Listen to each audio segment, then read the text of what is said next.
Teníamos ese siglo XVI, el siglo XVII, el siglo XVIII, en donde empieza a plantearse qué es el hombre y cómo se convive con estos otros, que se resolvió de esta manera, diríamos, bueno, la autoridad espiritual, que es la Iglesia, nos dice que son personas y por lo tanto las vamos a evangelizar.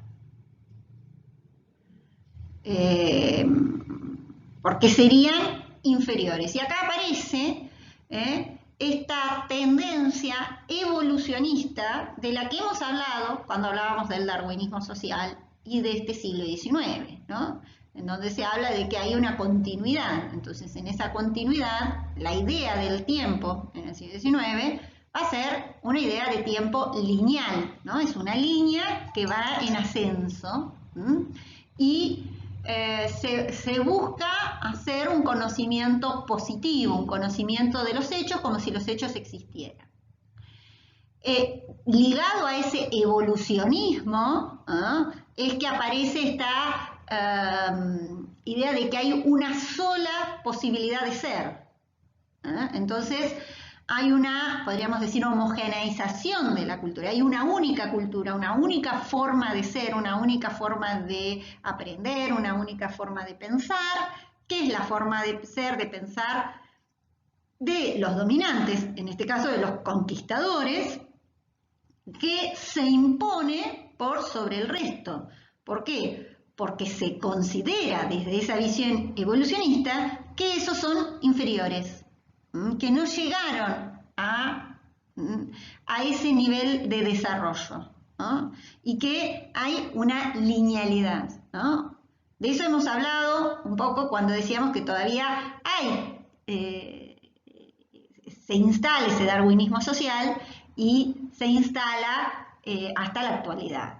Entonces, de esa relación con ese otro que domina, y que justifica los imperialismos, que justifica que haya colonias, ¿no? Vinculada a una tradición evolucionista, vinculada a esto que decimos, una homogeneización cultural. Entonces, y en el siglo XIX decíamos que aparecía la antropología, lo que decimos que son los antropólogos de sillón, así que el antropólogo no iba a estudiar las culturas, sino que se quedaba en el Museo de Londres, en el Museo de París, y leía los informes que hacían los ejércitos, es decir, los conquistadores, los representantes de las coronas en las nuevas tierras, llamadas nuevas tierras, en América, en África, ¿no? Que fuimos los territorios colonizados, conquistados y colonizados. Entonces, ese antropólogo lo que hacía era comparar, decía, mira, hacen esto, según la mirada del conquistador, ¿no? Según la mirada del enviado por la corona, decía, tienen determinada práctica, tienen determinada, entonces, están más alejados a nosotros, ¿no? Lo que se dice que sería el método comparativo. Estos inicios de la antropología como ciencia, como disciplina, que ya a diferencia de la sociología, decíamos, en el siglo XIX se diferencian la antropología y la sociología. Ambas van a estudiar a los hombres en grupo, diríamos. Nada más que la sociología se va a dedicar a estudiar a las sociedades europeas, a las sociedades o estadounidenses, a las sociedades ligadas a la revolución industrial y en la complejidad que implicaba en ese momento el desorden de esa sociedad industrial, desorden entre comillas, decíamos, y por el otro lado, la antropología que se va a encargar de estudiar estos otros pueblos, estos otros habitantes que se les va a llamar indios, e incluso, bueno, en el caso de África empieza todo el conflicto si tienen alma o no tienen alma y si pueden ser considerados humanos, es decir, para salir de esa esclavitud, debate del siglo XIX. Bien. Entonces así llegamos al texto que me interesa que leamos esta semana, que es un texto corto, muy sintético, es la introducción de un libro que publicaron los autores y que es un material de lectura para los CBC de la UBA.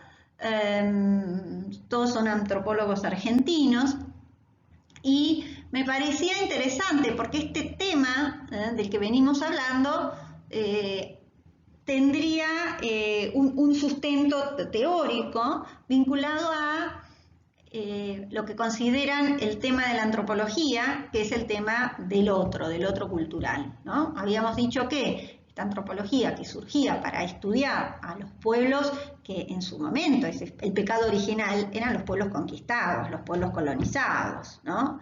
Entonces, esta idea que sustentaba ese discurso y legitimaba, explicaba, es decir, yo te conquisto porque vos sos inferior. Esa sería la premisa, ¿no? ¿Y quién me da esa letra? Bueno, me la da una disciplina como la antropología. Fines del siglo XIX y el surgimiento de la antropología ligada a este etnocentrismo. O sea, hay una cultura única que es central y en función de esa cultura considerada como modelo, evalúo todo lo otro. Y todo lo otro que es diferente es inferior, obviamente. Y entonces, en función de este evolucionismo, ¿qué se pretende hacer? Que estas culturas inferiores avancen, progresen hacia ser como soy yo, señor conquistador, ¿no? Bueno, ahí tienen, cuando hablábamos del antropólogo del sillón, que recibía encuestas, que recibía inventarios, que recibía informes, pero estaba sentadito en el Museo de Londres, en el Museo de Francia, ¿no? Ahí en París. Posteriormente, obviamente que la antropología se fue modificando y nuevas teorías van a plantear, justamente, hablábamos la otra vez, lo mencionábamos a Claude Lévi-Strauss, y este salto que dice él entre el estado de naturaleza y el estado de cultura y la prohibición del incesto, bueno, Claude Lévi-Strauss va a ser estructuralista. Y se van a dar distintas teorías en donde los antropólogos ya dejan de estar encerrados en su gabinete, sino que se trasladan a la cultura, al pueblo que quieren estudiar, que quieren investigar. Entonces se dice que su observación de cómo son las prácticas es una observación participante, es una observación en donde, como cuando ustedes próximos años, yo creo que ya el año que viene, tengan que ir a observar cómo es una clase, va a aparecer una persona que obviamente modifica, pero nos está observando cómo funciona. Bueno, así, similar era el trabajo de los antropólogos, ¿no? Se trasladaban al lugar y observaban cómo, ¿no?, vivían estos pueblos. Y en función de ello hacían sus informes.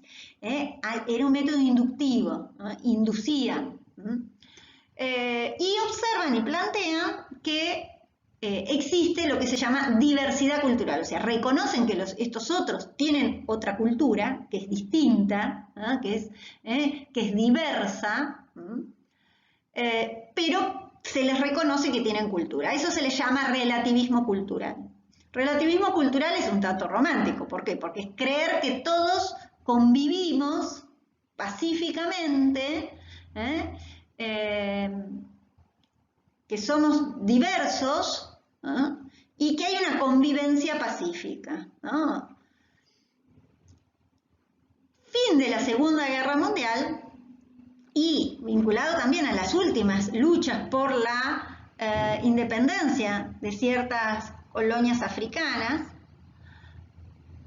y por el otro lado el desarrollo de la teoría crítica y el desarrollo del materialismo dialéctico a partir del marxismo heterodoxo y de ese estructuralismo que nos había permitido pensar en una estructura común, pero que reconocía las diversidades, empieza a observarse de que si bien tenemos una estructura común y somos diversos, hay algo que se llama desigualdad, ¿no? Si somos diversos, pero no todos vivimos igual, a no todos nos va igual. ¿Por qué? Y porque estamos bajo el yugo de la dominación. Entonces ya no hay una diversidad, por eso yo decía romántica, en donde, bueno, todas las culturas pueden convivir, eso sería lo ideal, pero si vamos a estudiar, todas las culturas no pueden convivir porque han sido y son dominadas, ¿no? Entonces hay una desigualdad, ¿no? Reconocer de que no todas pueden desarrollarse de la misma manera. ¿Por qué? Porque no todas son iguales, sino que hay una desigualdad propia y característica del capitalismo, ¿no? El capitalismo como modelo de colonización.